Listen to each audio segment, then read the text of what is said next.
Hello जय हिंद साथियों, स्वागत करता हूँ आज के सामान्य ज्ञान के इस नए वीडियो में। आज की इस वीडियो में हम लोग देखेंगे सामान्य ज्ञान के टॉप 40 ऐसे जीके क्वेश्चन जो आप सभी के आने वाले बिहार पुलिस एग्जाम के लिए वेरी मोस्ट इंपॉर्टेंट होने वाले हैं और आप सभी प्रैक्टिस सेट जरूर लगाएगा। चलिए क्वेश्चन नंबर 1 की ओर बढ़ेंगे। क्वेश्चन नंबर 1 में पूछा जा रहा है, कौटिल्य के अर्थशास्त्र के अनुसार मौर्य प्रशासन में विदेशी खुफिया एजेंटों और जासूसों की गतिविधियों को नियंत्रित करने वाले संस्थाध्यक्ष का मुख्य कार्यालय कहाँ स्थित था।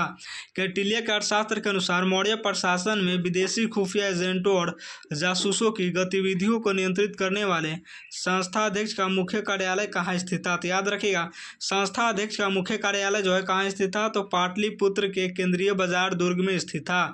संस्थाध्यक्ष का मुख्य कार्यालय पाटलिपुत्र के केंद्रीय बाजार दुर्ग में स्थित था। क्वेश्चन नंबर 1 का ये बिल्कुल सही जवाब हो जाएगा। चलिए क्वेश्चन नंबर 2 की ओर बढ़ेंगे। क्वेश्चन नंबर 2 में पूछा जा रहा है, भारतीय संविधान के किस विशिष्ट अनुच्छेद के तहत राज्य के मुख्य सचिव चीफ सेक्रेटरी की शक्तियों और प्रशासनिक उत्तरदायित्वों को राज्यपाल द्वारा परिभाषित किया जाता है। भारतीय संविधान के किस विशिष्ट अनुच्छेद के तहत राज्यों के मुख्य सचिव चीफ सेक्रेटरी की शक्तियों और प्रशासनिक उत्तरदायित्वों को राज्यपाल द्वारा परिभाषित किया जाता है। तो याद रखिएगा, प्रशासनिक उत्तरदायित्वों को राज्यपाल द्वारा परिभाषित किया जाता है अनुच्छेद 166 के तहत। क्वेश्चन नंबर 2 का भी बिल्कुल सही जवाब हो जाएगा। चलिए क्वेश्चन नंबर 3 की ओर बढ़ेंगे। क्वेश्चन नंबर 3 में पूछा जा रहा है, आधुनिक नाभिकीय रसायन विज्ञान में प्रयुक्त सिद्धांतों के अनुसार परमाणु के नाभिक के भीतर क्वार्क कणों को आपस में बांधने वाले ग्लूऑन्स का द्रव्यमान कितना होता है। आधुनिक नाभिकीय रसायन विज्ञान में प्रयुक्त सिद्धांतों के अनुसार परमाणु के नाभिक के भीतर क्वार्क कणों को आपस में बांधने वाले ग्लूऑन का द्रव्यमान कितना होता है। तो याद रखना है, ग्लूऑन का द्रव्यमान कितना होता है, तो याद रखिएगा 0 होता है। क्वेश्चन नंबर 3 का सी बिल्कुल सही जवाब हो जाएगा 0। चलिए क्वेश्चन नंबर 4 की ओर बढ़ेंगे। क्वेश्चन नंबर 4 में पूछा जा रहा है, वर्ष 1942 के भारत छोड़ो आंदोलन के दौरान बिहार के मुंगेर जिले में किस पहाड़ी क्षेत्र में स्वतंत्रता सेनानियों ने कई सप्ताह तक समानांतर सरकार चलाई थी। वर्ष 1942 के भारत छोड़ो आंदोलन के दौरान बिहार के मुंगेर जिले में किस पहाड़ी क्षेत्र में स्वतंत्रता सेनानियों ने कई सप्ताह तक समानांतर सरकार चलाई थी। तो याद रखिएगा, कई सप्ताह तक समानांतर सरकार चलाई थी। तो याद रखिएगा, चकाई का पहाड़ी इलाका में कई सप्ताह तक समानांतर सरकार चलाई थी। क्वेश्चन नंबर 4 का डी बिल्कुल सही जवाब हो जाएगा। चलिए क्वेश्चन नंबर 5 की ओर बढ़ेंगे। क्वेश्चन नंबर 5 में पूछा जा रहा है, जब प्रकाश की एक किरण किसी प्रकाशीय रूप से सक्रिय द्रव जैसे चीनी के घोल से गुजरती है तो उसके ध्रुवन तल के एक निश्चित कोण पर घूम जाने की परिघटना को क्या कहते हैं। जब प्रकाश की एक किरण किसी प्रकाशीय रूप से सक्रिय द्रव जैसे चीनी के घोल से गुजरती है तो उसके ध्रुवन तल के एक निश्चित कोण पर घूम जाने की परिघटना को क्या कहते हैं। तो याद रखिएगा, घूम जाने की परिघटना को प्रकाशीय घूर्णन कहते हैं, ऑप्टिकल रोटेशन कहते हैं। घूम जाने की परिघटना को प्रकाशीय घूर्णन ऑप्टिकल रोटेशन कहते हैं। क्वेश्चन नंबर 5 का ये बिल्कुल सही जवाब हो जाएगा। चलिए क्वेश्चन नंबर 6 की ओर बढ़ेंगे। क्वेश्चन नंबर 6 में पूछा जा रहा है, शेरशाह सूरी के प्रशासनिक सुधारों के अंतर्गत केंद्रीय स्तर पर शाही रसोईघर, भंडारों और घरेलू विभागों के वित्तीय खर्चों का ऑडिट करने वाले विशेष अधिकारी को क्या कहा जाता था। शेरशाह सूरी के प्रशासनिक सुधारों के अंतर्गत केंद्रीय स्तर पर शाही रसोईघर, भंडारों और घरेलू विभागों के वित्तीय खर्चों को ऑडिट करने वाले विशेष अधिकारी को क्या कहा जाता था। तो याद रखिएगा, घरेलू विभागों के वित्तीय खर्चों को ऑडिट करने वाले विशेष अधिकारी को जो है क्या कहा जाता था, तो दीवान ए वायुतात कहा जाता था। दीवान ए वायुतात। क्वेश्चन नंबर 6 का ये बिल्कुल सही जवाब हो जाएगा। चलिए क्वेश्चन नंबर 7 की ओर बढ़ेंगे। क्वेश्चन नंबर 7 में पूछा जा रहा है, आधुनिक आवर्त सारणी के किस समूह ग्रुप के तत्वों को लैंथेनाइड्स श्रेणी की शुरुआत माना जाता है, जो अत्यंत दुर्लभ मृदा तत्व रेयर अर्थ एलिमेंट्स है। आधुनिक आवर्त सारणी के किस समूह ग्रुप के तत्वों को थैलेनाइड्स श्रेणी की शुरुआत माना जाता है, जो अत्यंत दुर्लभ मृदा तत्व रेयर अर्थ एलिमेंट्स है। तो याद रखिएगा, रेयर अर्थ एलिमेंट्स है समूह 3 के तत्व जो है रेयर अर्थ एलिमेंट्स अत्यंत दुर्लभ मृदा तत्व है। क्वेश्चन नंबर 7 का भी बिल्कुल सही जवाब हो जाएगा। चलिए क्वेश्चन नंबर 8 की ओर बढ़ेंगे। क्वेश्चन नंबर 8 में पूछे जा रहा है, भारत के किस उत्तर पूर्वी राज्य में फांगपुई राष्ट्रीय उद्यान स्थित है जिसे ब्लू माउंटेन के नाम से भी जाना जाता है। भारत के किस उत्तर पूर्वी राज्य में फांगपुई राष्ट्रीय उद्यान स्थित है जिसे ब्लू माउंटेन के नाम से भी जाना जाता है। तो याद रखिएगा, ब्लू माउंटेन के नाम से किसे जाना जाता है, तो याद रखिएगा मिजोरम को जाना जाता है। क्वेश्चन नंबर 8 का डी बिल्कुल सही जवाब हो जाएगा। फांगपुई राष्ट्रीय उद्यान स्थित है मिजोरम में। चलिए क्वेश्चन नंबर 9 की ओर बढ़ेंगे। क्वेश्चन नंबर 9 में पूछा जा रहा है, वर्ष 1937 के प्रांतीय चुनाव के बाद बिहार में गठित पहली कांग्रेसी सरकार के समय विधानसभा के मुख्य सचेतक चीफ व्हिप के रूप में किस राष्ट्रवादी नेता को नियुक्त किया गया था। वर्ष 1937 के प्रांतीय चुनाव के बाद बिहार में गठित पहली कांग्रेसी सरकार के समय विधानसभा के मुख्य सचेतक चीफ व्हिप के रूप में किस राष्ट्रवादी नेता को नियुक्त किया गया था। याद रखिएगा, चीफ व्हिप के रूप में किस राष्ट्रवादी नेता को नियुक्त किया गया था, तो याद रखना है प्रोफेसर अब्दुल बारी को नियुक्त किया गया था। क्वेश्चन नंबर 9 का ये बिल्कुल सही जवाब हो जाएगा, प्रोफेसर अब्दुल बारी। चलिए क्वेश्चन नंबर 10 की ओर बढ़ेंगे। क्वेश्चन नंबर 10 में पूछा जा रहा है, मानव शरीर में पाए जाने वाली पेनेत कोशिकाएं पेनेत सेल्स छोटी आंत के किस विशिष्ट हिस्से में स्थित होती है जो जीवाणुरोधी लाइसोसोम का स्राव करती है। मानव शरीर में पाई जाने वाली पेनेत कोशिकाएं पेनेत सेल्स छोटी आंत के किस विशिष्ट हिस्से में स्थित है जो जीवाणुरोधी लाइसोसोम का स्राव करती है। तो याद रखिएगा, लाइसोसोम का स्राव करती है, याद रखिएगा क्रिप्स ऑफ लिवरकून। जीवाणुरोधी लाइसोसोम का स्राव करती है क्रिप्स ऑफ लिवरकून। क्वेश्चन नंबर 10 का ये बिल्कुल सही जवाब हो जाएगा। चलिए क्वेश्चन नंबर 11 की ओर बढ़ेंगे। क्वेश्चन नंबर 11 में पूछा जा रहा है, मौर्य प्रशासन में गणिका अध्यक्ष नामक सर्वोच्च अधिकारी का मुख्य उत्तरदायित्व निम्नलिखित में से किस सामाजिक और प्रशासनिक कार्य का नियमन करना था। मौर्य प्रशासन में गणिका अध्यक्ष नामक सर्वोच्च अधिकारी का मुख्य उत्तरदायित्व निम्नलिखित में से किस सामाजिक प्रशासनिक कार्य का नियमन करना था। तो याद रखिएगा, किस सामाजिक कार्य का नियमन करना था, तो नगर की गणिकाओं, नर्तकियों और मनोरंजन केंद्रों का कर नियंत्रण और सुरक्षा करना था। सुरक्षा को नियमन करना था। नगर की गणिकाओं, नर्तकियों और मनोरंजन केंद्रों का कर नियंत्रण और सुरक्षा का नियमन करना था। क्वेश्चन नंबर 11 का ये बिल्कुल सही जवाब हो जाएगा। चलिए क्वेश्चन नंबर 12 की ओर बढ़ेंगे। क्वेश्चन नंबर 12 में पूछा जा रहा है, भारतीय संविधान के किस अनुच्छेद के तहत राज्यों के राज्यपाल को यह विवेकाधीन शक्ति प्राप्त है कि वह राज्य विधानसभा द्वारा पारित किसी विधेयक को राष्ट्रपति के विचारार्थ सुरक्षित रख सकते हैं। भारतीय संविधान के किस अनुच्छेद के तहत राज्यों के राज्यपाल को यह विवेकाधीन शक्ति प्राप्त है कि वह राज्य विधानसभा द्वारा पारित किसी विधेयक को राष्ट्रपति के विचारार्थ सुरक्षित रख सकते हैं।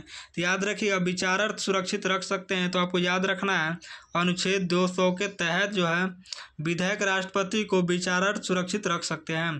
क्वेश्चन नंबर 12 का भी बिल्कुल सही जवाब हो जाएगा। चलिए क्वेश्चन नंबर 13 की ओर बढ़ेंगे। क्वेश्चन नंबर 13 में पूछा जा रहा है, रॉकेट इंजनों में प्रयुक्त होने वाले उच्च घनत्व वाले ईंधन सिंथीन का मुख्य रासायनिक घटक निम्नलिखित में से क्या है। रॉकेट इंजनों में प्रयुक्त होने वाले उच्च घनत्व वाले तरल ईंधन सिंथीन का मुख्य रासायनिक घटक निम्नलिखित में से क्या है। तो याद रखिएगा, सिंथीन का मुख्य रासायनिक घटक क्या है, तो याद रखना है साइक्लोप्रोपेन और साइक्लोब्यूटेन के डेरिवेटिव। याद रखिएगा, रॉकेट इंजनों में प्रयुक्त होने वाले उच्च घनत्व वाले तरल ईंधन सिंथीन का मुख्य रासायनिक घटक निम्नलिखित में से क्या है, तो साइक्लोप्रोपेन और साइक्लोब्यूटेन के डेरिवेटिव। क्वेश्चन नंबर 13 का ये बिल्कुल सही जवाब हो जाएगा। चलिए क्वेश्चन नंबर 14 की ओर बढ़ेंगे। क्वेश्चन नंबर 14 में पूछा जा रहा है, वर्ष 1928 में बिहार के किस प्रसिद्ध क्रांतिकारी ने Hindustan socialist Republican association HSRA की दिल्ली में हुई गुप्त बैठक में भगत सिंह के साथ बम बनाने की तकनीक पर चर्चा की थी। वर्ष 1928 में बिहार के किस प्रसिद्ध क्रांतिकारी ने Hindustan socialist Republican association HSRA की दिल्ली में हुई गुप्त बैठक में भगत सिंह के साथ बम बनाने की तकनीक पर चर्चा की थी। तो याद रखिएगा, बम बनाने की तकनीक पर चर्चा की थी, तो याद रखिएगा फणींद्र नाथ घोष ने। क्वेश्चन नंबर 14 का ये बिल्कुल सही जवाब हो जाएगा, फणींद्र नाथ घोष। चलिए क्वेश्चन नंबर 15 की ओर बढ़ेंगे। क्वेश्चन नंबर 15 में पूछा रहा है, यदि किसी कांच की प्लेट पर पानी की एक बूंद और पाड़े की एक बूंद रखी जाए तो पानी की बूंद फैल जाती है जबकि पाड़े की बूंद गोल रहती है। इसका मुख्य वैज्ञानिक कारण क्या है? यदि किसी कांच की प्लेट पर पानी की एक बूंद और पाड़े की एक बूंद रखी जाए तो पानी की बूंद फैल जाती है जबकि पारे की बूंद गोल रहती है। इसका मुख्य वैज्ञानिक कारण क्या है? तो याद रखिएगा, इसका मुख्य वैज्ञानिक कारण क्या है? तो पारे का संसंजक बल कांच के प्रति उसके असंजक बल से बहुत अधिक होता है। पारे का संसंजक बल कांच के प्रति उसके असंजक बल से बहुत अधिक होता है। क्वेश्चन नंबर 15 का ये बिल्कुल सही जवाब हो जाएगा। चलिए क्वेश्चन नंबर 16 की ओर बढ़ेंगे। क्वेश्चन नंबर 16 में पूछा जा रहा है, दिल्ली सल्तनत के किस सुल्तान ने अकाल राहत संहिता फेमाइन कोड तैयार करवाई थी और दिल्ली के नागरिकों को मुफ्त अनाज वितरण के लिए दीवान-ए-इश्तियाक और पुनर्गठित किया था? दिल्ली सल्तनत के किस सुल्तान ने अकाल राहत संहिता फेमाइन कोड तैयार करवाई थी और दिल्ली के नागरिकों को मुफ्त अनाज वितरण के लिए दीवान-ए-इश्तियाक को पुनर्गठित किया था। याद रखिएगा, दीवान-ए-इश्तियाक को पुनर्गठित किया था किसने? तो याद रखना है, मोहम्मद बिन तुगलक ने जो है दीवान-ए-इश्तियाक को पुनर्गठित किया था। क्वेश्चन नंबर 16 का बी बिल्कुल सही जवाब हो जाएगा। क्वेश्चन नंबर 16 का बी बिल्कुल सही जवाब हो जाएगा, मोहम्मद बिन तुगलक। चलिए क्वेश्चन नंबर 17 की ओर बढ़ेंगे। क्वेश्चन नंबर 17 में पूछा जा रहा है, रसायन विज्ञान में उच्च ताप पर प्रतिरोधी और रासायनिक रूप से निष्क्रिय प्रयोगशाला उपकरण जैसे क्रूसिबल बनाने के लिए किस सिंथेटिक खनिज तत्व का उपयोग किया जाता है? रसायन विज्ञान में उच्च ताप पर प्रतिरोधी और रासायनिक रूप से निष्क्रिय प्रयोगशाला उपकरण जैसे क्रूसिबल बनाने के लिए किस सिंथेटिक खनिज तत्व का उपयोग किया जाता है? तो याद रखिएगा, किस सिंथेटिक खनिज तत्व का उपयोग किया जाता है? तो याद रखना है, सिंटरयुक्त एल्यूमिना या जिरकोनिया पाया जाता है। सिंथेटिक खनिज तत्व का उपयोग किया जाता है, सिंटरयुक्त एल्यूमिनिया या जिरकोनिया खनिज तत्व का उपयोग किया जाता है। क्वेश्चन नंबर 17 का ये बिल्कुल सही जवाब हो जाएगा। चलिए क्वेश्चन नंबर 18 की ओर बढ़ेंगे। क्वेश्चन नंबर 18 में पूछा जा रहा है, बिहार का वह कौन सा एकमात्र जिला है जो उत्तर में सीधे तौर पर नेपाल देश और पूर्व में पश्चिम बंगाल राज्य दोनों के साथ अपनी भौगोलिक सीमा साझा करता है? बिहार का वह कौन सा एकमात्र जिला है जो उत्तर में सीधे तौर पर नेपाल देश और पूर्व में पश्चिम बंगाल राज्य दोनों के साथ अपनी भौगोलिक सीमा साझा करता है? तो याद रखिएगा, दोनों के साथ अपनी भौगोलिक सीमा साझा करता है तो किशनगंज एक ऐसा जिला है जो उत्तर में सीधे तौर पर नेपाल देश में और पूर्व में पश्चिम बंगाल राज्य दोनों के साथ जो है अपनी भौगोलिक सीमा को साझा करता है। क्वेश्चन नंबर 18 का सी बिल्कुल सही जवाब हो जाएगा, किशनगंज। चलिए क्वेश्चन 19 की ओर बढ़ेंगे। क्वेश्चन 19 से पूछा जा रहा है, चंपारण सत्याग्रह 1917 के दौरान गांधी जी के समर्थन में आए किस ब्रिटिश बागान प्रबंधक ने नीले किसानों पर हो रहे अत्याचारों के खिलाफ तो गुप्त दस्तावेजों गांधी जी को सौंपे थे? चंपारण सत्याग्रह 1917 के दौरान गांधी जी के समर्थन में आए किस ब्रिटिश बागान प्रबंधक ने नीले किसानों पर हो रहे अत्याचारों के खिलाफ गुप्त दस्तावेज गांधी जी को सौंपे थे? तो याद रखिएगा, गुप्त दस्तावेज गांधी जी को सौंपे थे किसने? तो याद रखना है, J.A. विल्सन ने। क्वेश्चन नंबर 19 का ये बिल्कुल सही जवाब हो जाएगा, J.A. विल्सन। चलिए क्वेश्चन नंबर 20 की ओर बढ़ेंगे। क्वेश्चन नंबर 20 में पूछा जा रहा है, मानव शरीर की रीढ़ की हड्डी के सबसे निचले हिस्से में पाई जाने वाली आपस में जुड़ी चार कोशिकाएं को तकनीकी रूप से क्या कहा जाता है? मानव शरीर की रीढ़ की हड्डी के सबसे निचले हिस्से में पाई जाने वाली आपस में जुड़ी चार कशेरुकाओं को तकनीक रूप से क्या कहा जाता है? तो याद रखिएगा, कशेरुकाओं को तकनीक रूप से जो है क्या कहा जाता है? तो याद रखिएगा, अनुत्तरिक कशेरुका कॉक्सिजियल कहा जाता है। कशेरुकाओं को तकनीकी रूप से क्या कहा जाता है? तो अनुत्तरिक कशेरुका कॉक्सिजियल कहा जाता है। क्वेश्चन 20 का ये बिल्कुल सही जवाब हो जाएगा। चलिए क्वेश्चन नंबर 21 की ओर बढ़ेंगे। क्वेश्चन नंबर 21 में पूछा जा रहा है, बिहार के किस प्राचीन स्थल की खुदाई में पाल वंशीय राजा धर्मपाल के समय टेराकोटा, पक्की मिट्टी की कलाकृतियों और बौद्ध विहार की दीवारों के साक्ष्य मिले हैं? बिहार के किस प्राचीन स्थल की खुदाई में पाल वंशीय राजा धर्मपाल के समय के टेराकोटा, पक्की मिट्टी की कलाकृतियों और बौद्ध विहार की दीवारों के साक्ष्य मिले हैं? तो याद रखिएगा, टेराकोटा, पक्की मिट्टी की कलाकृतियों और बौद्ध विहार की दीवारों के साक्ष्य मिले हैं। तो याद रखिएगा, अतिंचक भागलपुर में मिले हैं।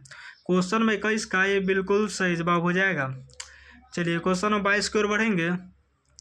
क्वेश्चन नंबर 22 में पूछा जा रहा है, भारतीय संविधान के किस अनुच्छेद के तहत संघ लोक सेवा आयोग यूपीएससी के किसी सदस्यों को दुराचार के अलावा दिवालिया या शारीरिक मानसिक अक्षमता के आधार पर बिना सर्वोच्च न्यायालय की जांच के राष्ट्रपति सीधे हटा सकते हैं? भारतीय संविधान के किस अनुच्छेद के तहत संघ लोक सेवा आयोग यूपीएससी के किसी सदस्य को दुराचार के अलावा दिवालिया या शारीरिक मानसिक अक्षमता के आधार पर बिना सर्वोच्च न्यायालय की जांच की राष्ट्रपति को सीधे हटा सकते हैं? तो याद रखिएगा, शारीरिक मानसिक क्षमता के आधार पर बिना सर्वोच्च न्यायालय की जांच के राष्ट्रपति को हटा सकते हैं। तो याद रखिएगा, अनुच्छेद 317 के तहत जो है सर्वोच्च न्यायालय की जांच के कारण राष्ट्रपति को सीधे हटा सकते हैं। याद रखिएगा, शारीरिक मानसिक अक्षमता के तौर पर। क्वेश्चन नंबर 22 का भी बिल्कुल सही जवाब हो जाएगा। अनुच्छेद 317 के तहत जो है सर्वोच्च न्यायालय की जांच के बाद जो है राष्ट्रपति को सीधे हटा सकते हैं। क्वेश्चन नंबर 22 का भी बिल्कुल सही जवाब हो जाएगा। चलिए क्वेश्चन नंबर 23 की ओर बढ़ेंगे। क्वेश्चन नंबर 23 से पूछा जा रहा है, आधुनिक भौतिक रसायन विज्ञान में क्रिटिकल टेम्परेचर क्रांतिक तापमान वह तापमान है जिसके ऊपर जाने पर आधुनिक भौतिक रसायन में क्रिटिकल टेम्परेचर क्रांतिक तापमान वह तापमान है जिसे ऊपर जाने पर किसी गैस को केवल दबाव बढ़ाकर कभी भी द्रवित नहीं किया जा सकता। याद रखिएगा, किसी गैस को केवल दबाव बढ़ाकर कभी भी द्रवित नहीं किया जा सकता है। क्वेश्चन नंबर 23 का ये बिल्कुल सही जवाब हो जाएगा। चलिए क्वेश्चन नंबर 24 की ओर बढ़ेंगे। क्वेश्चन नंबर 24 में पूछा जा रहा है, बिहार की भू आकृतिक संरचना के अनुसार उत्तर पश्चिमी भाग में स्थित सोमेश्वर की श्रेणी का निर्माण किस भूवैज्ञानिक काल जियोलॉजिकल इरा में हुआ था? बिहार की भू आकृति संरचना के अनुसार उत्तर पश्चिमी भाग में स्थित सोमेश्वर की श्रेणी का निर्माण किस भूवैज्ञानिक काल जियोलॉजिकल इरा में हुआ था? तो याद रखिएगा, सोमेश्वर की श्रेणी का निर्माण किस भूवैज्ञानिक काल में हुआ था? तो आपको याद रखना है, प्लीस्टोसीन काल में हुआ था। क्वेश्चन नंबर 24 का ये बिल्कुल सही जवाब हो जाएगा, प्लीस्टोसीन काल में हुआ था। चलिए क्वेश्चन नंबर 25 की ओर बढ़ेंगे। क्वेश्चन नंबर 25 में पूछा जा रहा है, प्रकाश के किस वैज्ञानिक गुण के कारण जब प्रकाश की किरणें किसी पारदर्शी माध्यम जैसे पानी की सतह पर एक विशिष्ट कोण पर पड़ती है तो परावर्तित प्रकाश पूरी तरह से समतल ध्रुवित हो जाता है? प्रकाश के किस वैज्ञानिक गुण के कारण जब प्रकाश की किरणें किसी पारदर्शी माध्यम जैसे पानी की सतह पर एक विशिष्ट कोण पर पड़ती है तो परावर्तित प्रकाश पूरी तरह से समतल ध्रुवित हो जाता है? तो याद रखिएगा, तो परावर्तित प्रकाश पूरी तरह से समतल ध्रुवित हो जाता है। तो याद रखिएगा, ब्रूस्टर का नियम, ब्रूस्टर ऑफ लॉ याद रखिएगा। ब्रूस्टर के नियम के तहत जो है परावर्तित प्रकाश जो है पूरी तरह समतल ध्रुवित हो जाता है।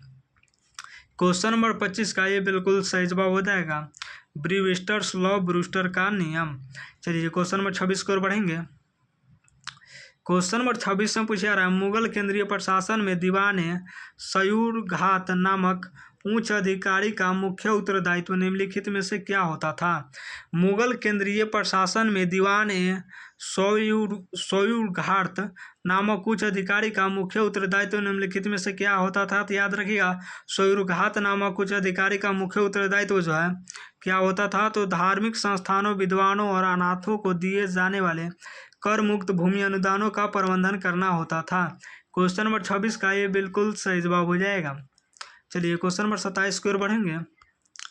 क्वेश्चन नंबर 27 से पूछा जा रहा है, रसायनों के औद्योगिक उत्पादन के 16वें प्रक्रिया द्वारा धावन सोडा बनाते समय उप उत्पाद बायो प्रोडक्ट के रूप में कौन सा अपशिष्ट रसायन प्रचुर मात्रा में निकलता है?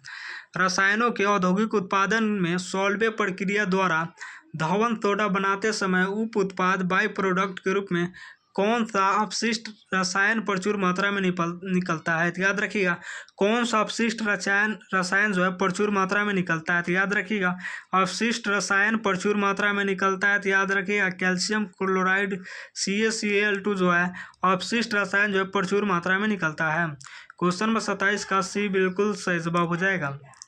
चलिए क्वेश्चन नंबर 28 की ओर बढ़ेंगे।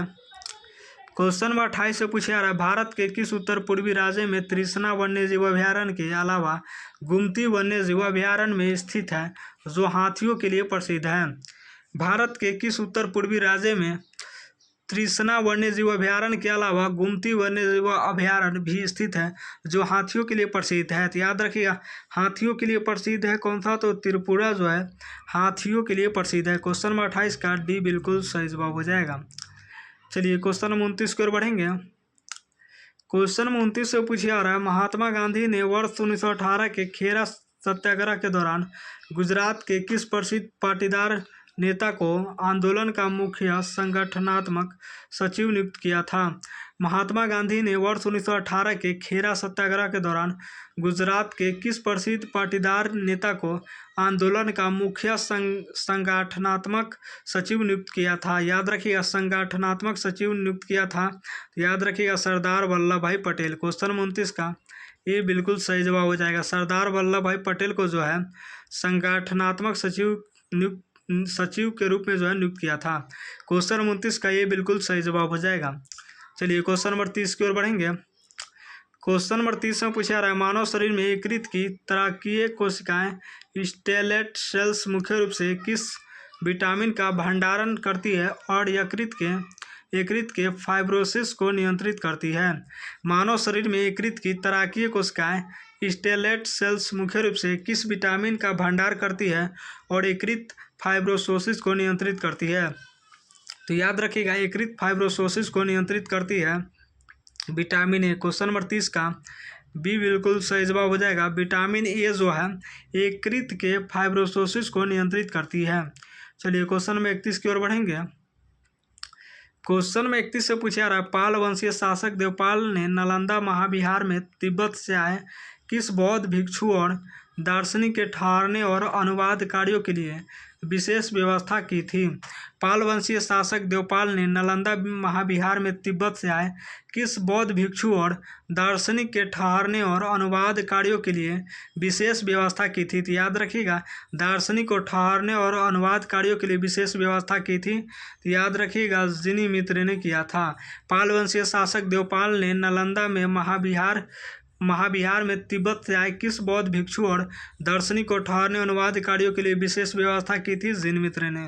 क्वेश्चन में 31 का भी बिल्कुल सही जवाब हो जाएगा, जिन मित्र दार्शनिक को ठहरने और अनुवादों को कार्य के लिए विशेष व्यवस्था की थी।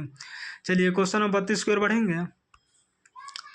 क्वेश्चन नंबर 32 में पूछा जा रहा है, भारतीय संविधान का कौन सा अनुच्छेद राज्यों को यह निर्देश देता है कि वह उद्योगों के प्रबंधन में मजदूरों और श्रमिकों की भागीदारी वर्कर्स पार्टिसिपेशन इन मैनेजमेंट सुनिश्चित करें? भारतीय संविधान का कौन सा अनुच्छेद राज्यों को यह निर्देश देता है कि वह उद्योगों को प्रबंधन में मजदूरों और श्रमिकों को भागीदारी वर्कर्स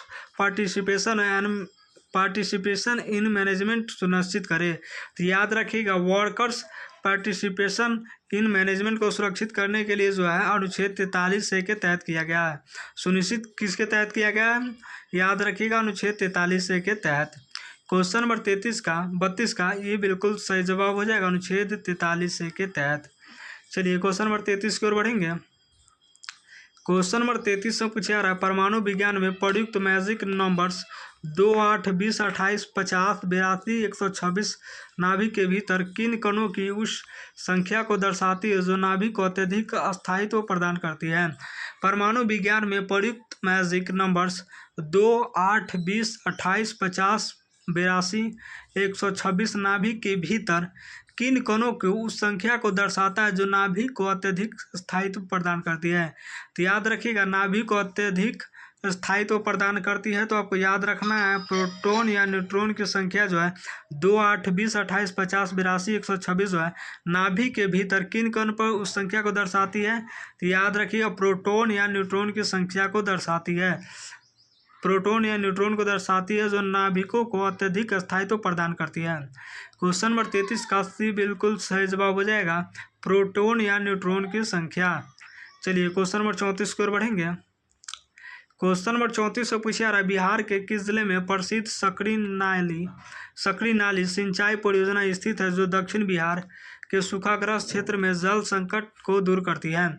बिहार के किस जिले में प्रसिद्ध सकरी नाली सिंचाई परियोजना स्थित है जो दक्षिण बिहार के सूखाग्रस्त क्षेत्रों में जल संकट को दूर कर सकती है। तो याद रखिएगा, दक्षिण बिहार के सूखाग्रस्त क्षेत्रों में जल संकट को दूर करती है। तो आपको याद रखना है, जल संकट को दूर करती है नवादा। सूखाग्रस्त क्षेत्रों में जल संकट को दूर करती है दक्षिण बिहार के सूखाग्रस्त क्षेत्रों में जल संकट को दूर करती है नवादा। क्वेश्चन नंबर 34 का डी बिल्कुल सही जवाब हो जाएगा, नवादा। चलिए क्वेश्चन नंबर 35 की ओर बढ़ेंगे। क्वेश्चन नंबर 35 से पूछा रहा है, यदि किसी सुपर कंडक्टर अति चालक पदार्थ को उसके क्रांतिक तापमान से नीचे ठंडा किया जाए और उसे एक चुंबकीय क्षेत्र में रखा जाए तो वह चुंबकीय लाइनों को पूरी तरह बाहर धकेल देता है। इस परिघटना को क्या कहते हैं। यदि किसी सुपर कंडक्टर अति चालक पदार्थ को उसके क्रांतिक तापमान से नीचे ठंडा किया जाए और उसे एक चुंबकीय क्षेत्र में रखा जाए तो वह चुंबकीय लाइनों को पूरी तरह बाहर धकेल देता है। इस परिघटना को क्या कहते हैं। तो याद रखिएगा, वह चुंबकीय लाइनों को जो है पूरी तरह बाहर धकेल देता है। इस परिघटना को क्या कहते हैं। तो याद रखिएगा, माइनर प्रभाव कहते हैं, माइनर इफेक्ट, मेसिनर इफेक्ट। यदि किसी सुपर कंडक्टर अतिचालक पदार्थ को उसके क्रांतिक तापमान से ठंडा किया जाए और उसके चुंबकीय क्षेत्र में रखा जाए तो वह चुंबकीय लाइनों को पूरी तरह धकेल देता है। इस परिघटना को क्या कहते हैं। तो माइसनर प्रभाव करते हैं। याद रखिएगा, माइसनर प्रभाव करते हैं, जो चुंबकीय क्षेत्र में रखा जाए जो चुंबकीय लाइनों को पूरी तरह धकेल देता है। इस परिघटना को जो है माइसनर प्रभाव कहते हैं। क्वेश्चन नंबर 35 का ये बिल्कुल सही जवाब हो जाएगा, माइसनर इफेक्ट। चलिए क्वेश्चन नंबर 36 की ओर बढ़ेंगे।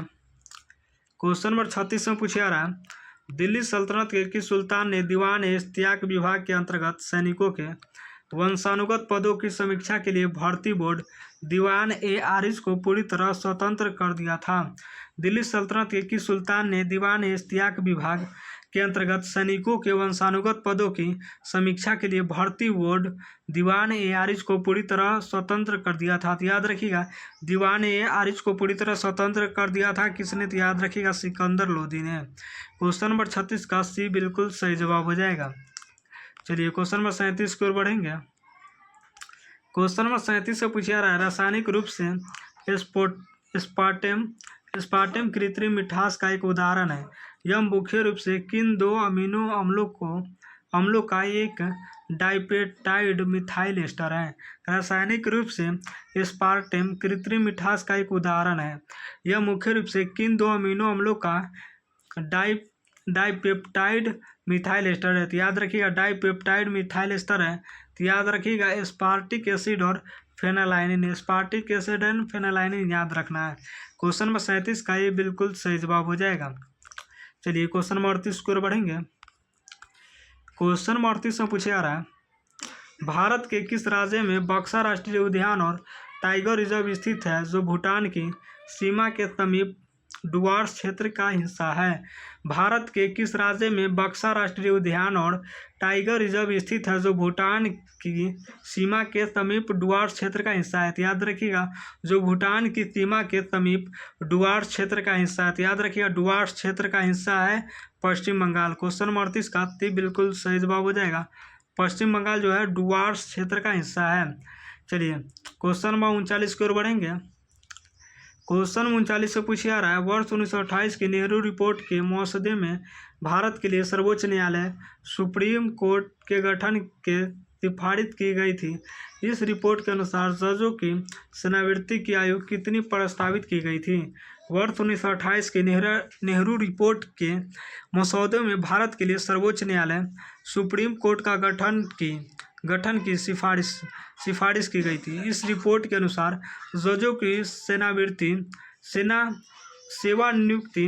सेवानिवृत्ति की आयु कितनी प्रस्तावित की गई है? तो याद रखिएगा, सेवानिवृत्ति की आयु जो है कितनी प्रस्तावित की गई है, तो आपको याद रखना 70 वर्ष जो है प्रस्तावित की गई है। सेवानिवृत्ति की आयु जो है सेवानिवृत्ति की आयु कितनी प्रस्तावित की गई है? 70 वर्ष। क्वेश्चन नंबर 40 का भी बिल्कुल सही जवाब हो जाएगा। चलिए क्वेश्चन नंबर 40 की ओर बढ़ेंगे।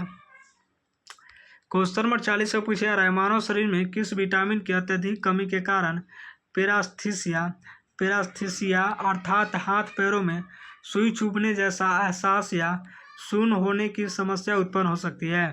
मानव शरीर में किस विटामिन की अत्यधिक कमी के कारण पेरास्थीसिया अर्थात हाथ पैरों में सुई चुभने जैसा एहसास या शून्य होने की समस्या उत्पन्न हो जाती है? तो याद रखिएगा, शून्य होने की समस्या उत्पन्न हो सकती है, तो याद रखना है विटामिन B5 पेंटोथेनिक एसिड के तहत। मानव शरीर में किस विटामिन की अत्यधिक कमी के कारण पेरास्थीसिया अर्थात हाथ पैरों में सुई चुभने जैसा एहसास या शून्य होने की समस्या उत्पन्न होती है? तो विटामिन B5 की कमी के कारण होती है, जिसे पेंटोथेनिक एसिड कहते हैं। क्वेश्चन नंबर 40 का सी बिल्कुल सही जवाब हो जाएगा। शून्य होने की समस्या या हाथों पैरों में चुभने जैसा एहसास जो होता है, विटामिन B5 की कमी के कारण होता है, समस्या उत्पन्न होती है। क्वेश्चन नंबर 40 का सी बिल्कुल सही जवाब हो जाएगा। और 40 में से आप सभी का कितना सही हुआ कमेंट जरूर कीजिएगा।